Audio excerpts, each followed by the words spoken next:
Hello भाई जी, स्वागत है आज फिर आपका एक नई वीडियो के साथ। एक्चुअली आज का जो टॉपिक है वो बहुत इंटरेस्टिंग होने वाला है, क्योंकि जो ये टॉपिक है समाजीकरण, इसमें ना कुछ रटने वगैरह की कुछ चीजें नहीं है। ऑलरेडी आपको सब कुछ पता होता है कि हमारे आसपास क्या हो रहा है।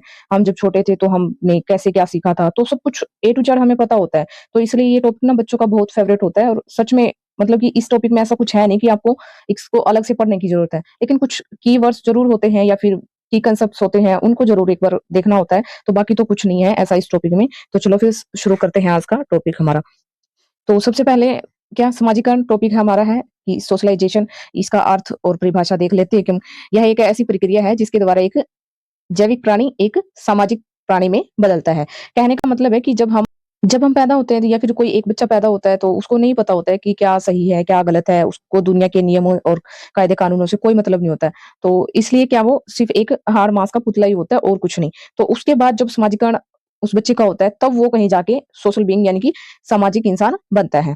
यह जन्म से मृत्यु तक चलती है, यानी कि कंटिन्यूएशन प्रोसेस होता है। जो समाजीकरण है हमारा, वो जन्म से शुरू होता है और जब तक हमारी डेथ नहीं होती है, तब तक हम कुछ ना कुछ समाज से सीखते ही रहते हैं। यह अनुकूलन यानी कि एडेप्टेशन की प्रक्रिया है, यानी कि बच्चा नकल करके सीखता है कि हमारे आसपास क्या हो रहा है, क्या नहीं हो रहा है। तो जो अगर आसपास अच्छी चीजें हो रही है, तो बच्चा अच्छी चीजें सीखेगा। अगर आसपास कुछ चीज बुरी हो रही है, तो वो बच्चा उसकी कॉपी करेगा। आपने देखा भी होगा आस पड़ोस में, अगर जैसे छोटे बच्चे बहुत सारे ऐसे होते हैं कि उनको जैसे जैसे थोड़ा बच्चा बड़ा होगा, तो उसको ये बोलते हैं कि बेटा बड़ों के पैर छूना, मतलब कि ये अच्छा हमारी अच्छी हैबिट में आता है। किसी से मिलते हैं तो उसको नमस्ते बोलना है, या फिर लाइन में खड़ी होकर अपनी बारी का इंतजार करना, जैसे स्कूल वगैरह में। तो सबसे घुलना मिलना, तो इस तरीके के। लेकिन अगर कहीं कहीं पड़ोस में आपने देखा होगा कि वो पड़ोस बिल्कुल, या फिर जो उनके आसपास का एनवायरनमेंट है, वो बिल्कुल झगड़ालू टाइप का है कि हर एक बात पे, हर दूसरी बात पे देखे तो तब उनके लड़ाई झड़ाई होती रहती है। तो बच्चा जो जैसे अपने आसपास सीखेगा ना या देखेगा, वो बच्चा वही सीखेगा। इसमें हम समाज के नियम नॉर्म्स यानी कि मूल्य यानी कि वैल्यूज और संस्कृति सीखते हैं। किसमें? समाजीकरण में। ये एक फैमिली फोटो है, बच्चा परिवार से ही सीखना प्रारंभ करता है। ये बात बिल्कुल फैक्ट है कि भई हम जो सीखेंगे वो सबसे पहले हमें अपनी फैमिली से ही सीखते हैं। चाहे वो हमारा फैमिली बैकग्राउंड या फिर हमारी फैमिली जिस भी तरीके की होगी, वो तो बच्चे इसलिए तो बोलते हैं कि कई बार बच्चे को देखते ही हमारे मन में आता है कि कितना प्यारा और कितना बिल्कुल रिस्पेक्टफुल बच्चा है, कि बिल्कुल कितना अच्छे से बात कर रहा है। तो इसलिए बोलते हैं ना कि हाँ, ये इसकी पेरेंट्स ने अच्छी परवरिश की है। तो सारा खेल यही है कि हमें आस-पास जो एनवायरनमेंट मिलता है, उसी से हम सीखते हैं। समाजीकरण पोषण यानी कि नर्चर या फिर एनवायरनमेंट का हिस्सा है, न कि आनुवंशिकता या फिर नेचर का। सोशलाइजेशन यानी कि समाजीकरण के प्रकार देख लेते हैं कि इसमें कौन-कौन से हमारे मेनली 2 प्रकार होते हैं, प्राइमरी और एक सेकेंडरी। प्राइमरी यह जीवन की शुरुआत में होता है, जब बच्चे के व्यक्तित्व की नींव यानी कि फाउंडेशन रखते हैं। इसमें हमारी कौन आ जाती है? फैमिली आ जाती है और नेबर्स यानी कि हमारे पड़ोसी आ जाते हैं। सेकेंडरी में क्या है? हमारे घर से बाहर की दुनिया, चाहे कुछ भी हो, फैमिली को छोड़ के, और हमारे जो कितनी भी बड़ी फैमिली हो, पड़ोस और फैमिली को छोड़ के बाकी जितनी भी चीज़ें हैं, आस-पास जो भी है, वो सब सेकेंडरी सेकेंडरी यह घर से बाहर की दुनिया है। यहाँ नियम औपचारिक यानी कि फॉर्मल होते हैं, जैसे स्कूल हो गया और मीडिया हो गया। मीडिया को देख के आजकल देखोगे आप, चाहे सोशल मीडिया कह लो, रील्स वगैरह जो बच्चे देखते हैं उनको कॉपी कर रहे हो, या फिर मूवी वगैरह बच्चा देखता है तो उसको कॉपी कर रहा है। ऐसे ही स्कूलों में जो जिस तरीके का उसको एनवायरनमेंट मिलेगा, वहाँ से वो बच्चा सीखता है। सेकेंडरी के फिर आगे टाइप्स दे रखे हैं 2 तरह के। एंटीसिपेटरी यानी कि प्रत्याशात्मक, भविष्य के रोल के लिए तैयारी करना। जैसे छोटे बच्चों को आपने देखा होगा खेलते हुए, क्योंकि वो खेलते हैं, मतलब कि लड़के को देखा होगा तो वो गाड़ियों से, कार से, ट्रैक्टर से, इस तरीके से खिलौने से वो खेलता है। और लड़कियों को देखा होगा तो वो अपने मोस्टली उनका घर-घर जो खेलते हैं, वो उनकी मतलब कि किचन वगैरह का सारा सामान रखा होता है। फिर वो अपने आप को एक मतलब कि हाउसवाइफ की तरह लीड करती हैं। इस तरीके के जो वो प्लानिंग, या जो बच्चे गेम खेलते हैं, वो क्या हमारा भविष्य की जो रोल की, कि भी हाँ, हम बड़े होंगे तो ऐसे बनेंगे। तो उस तरीके की सारी क्या है, एंटीसिपेटरी में आ जाते हैं। और रीसोशलाइजेशन में क्या है, पुनः समाजीकरण, यानी कि जो हमारा हमने पहले सीखा है उसको भूलकर हमें कुछ नई चीजें सीखना, पुराना भूलकर नया सीखना। जैसे कि एग्जाम्पल दे रखा है आर्मी ट्रेनिंग, यानी कि आर्मी में ट्रेनिंग करने से पहले आप कुछ और थे, लेकिन जैसे ही आपने आर्मी ट्रेनिंग ली है या फिर की, उसके बाद आपसे बिल्कुल बिल्कुल डिसिप्लिन एकदम से रोल मॉडल टाइप बंदे बन जाते हो। ये हमारा इकोलॉजिक सिस्टम थ्योरी है, यानी कि बच्चा किस तरीके से सीखता है, और उसके जो आस-पास जो एजेंसीज़ होती हैं वो, यानी कि बच्चे को मतलब कि कौन-कौन से जो सिस्टम्स है या फिर मंडल है वो प्रभावित करते हैं। और ये थ्योरी दी किसने थी? यूरी ये थ्योरी दी किसने? यूरी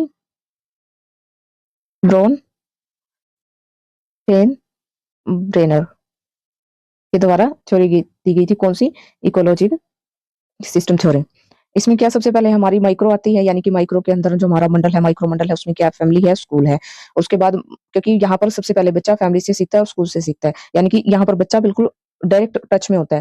लेकिन मीसो में देखें तो यहाँ पर बच्चों के कनेक्शन होते हैं, या मतलब कि डायरेक्ट नहीं जुड़ा होता, लेकिन कनेक्शन मतलब कि उसका प्रभाव बच्चे पर पड़ता है। जैसे कि स्कूल पेरेंट्स जो हमारी पीएमटी होती है, पेरेंट्स टीचिंग मीटिंग होती है, तो उसका प्रभाव बच्चे पर डायरेक्ट पड़ता है।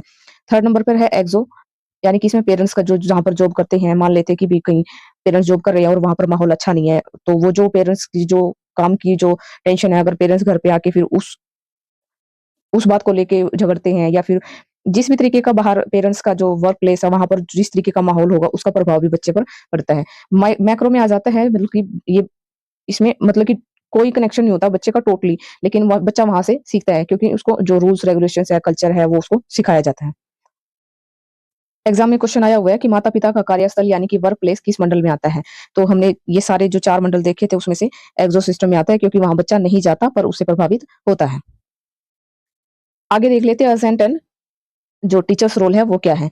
टाइप्स ऑफ एजेंट्स में क्या है, एक्टिव और पैसिव, यानी कि बिल्कुल जो हमारी एक्टिव में क्या है, जो वो एजेंसी आ जाएँगी जो बिल्कुल सक्रिय होती है, वहाँ पर बच्चा बिल्कुल डायरेक्ट चीज़ें सीखता है। जैसे family, friends, school, club, two way communication, यानी कि आमने-सामने जो बैठ के या फिर जो बातें हो रही है वो।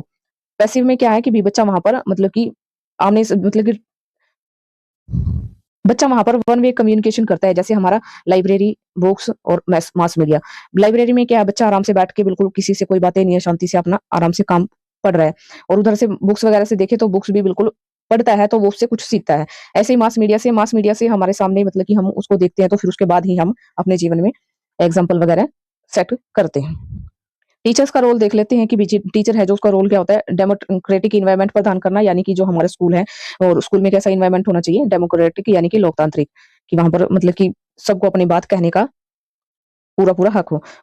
Group work and play, no discrimination, यानी कि कोई भेदभाव नहीं होता है। क्वेश्चन देख लेते हैं कि 2019 में आया हुआ क्वेश्चन है, समाजीकरण का प्राथमिक कारक यानी कि प्राइमरी एजेंट्स कौन है? स्कूल, गवर्नमेंट, परिवार यानी कि फैमिली और मीडिया। तो ये सब तो है नहीं। तो यानी कि हमारा प्राइमरी में कौन है? हमारा फैमिली आ जाती है। 2021 में आया हुआ क्वेश्चन है, विद्यालय यानी कि स्कूल सामाजिकरण में की कौन-सी संस्था यानी कि कौन-सी एजेंसी है? तो ये क्या है, हमारी सेकेंडरी एजेंसी है। 2022 में क्वेश्चन आया है कि निम्नलिखित में से निष्क्रिय यानी कि पैसिव एजेंसी कौन-सी है? पब्लिक लाइब्रेरी यानी कि सार्वजनिक पुस्तकालय। एक्सपेक्टेड क्वेश्चन भी देख लेते हैं। ब्रोनफेन-ब्रेनो के सिद्धांत में रीति-रिवाज और कानून किस हिस्से में या फिर किस मंडल में आते हैं? वही सबसे जो लास्ट वाला था, बाह्य मंडल में यानी कि वृहत मंडल में, मैक्रो सिस्टम में। सहकर्मी यानी कि पीयर ग्रुप्स है जो समाजीकरण का कैसा कारक है? एक्टिव, बिल्कुल, क्योंकि यहाँ पर बच्चा आमने-सामने अपने जो ग्रुप्स है, फ्रेंड्स है, उनमें बैठ के बातचीत करता है या जो भी चीज़ें सीखता है, तो वो ये जो पीयर ग्रुप है वो क्या हमारा सहकर्मी यानी कि एक्टिव एजेंसी में आता है। तो ठीक है, मिलते हैं अपनी अगली क्लास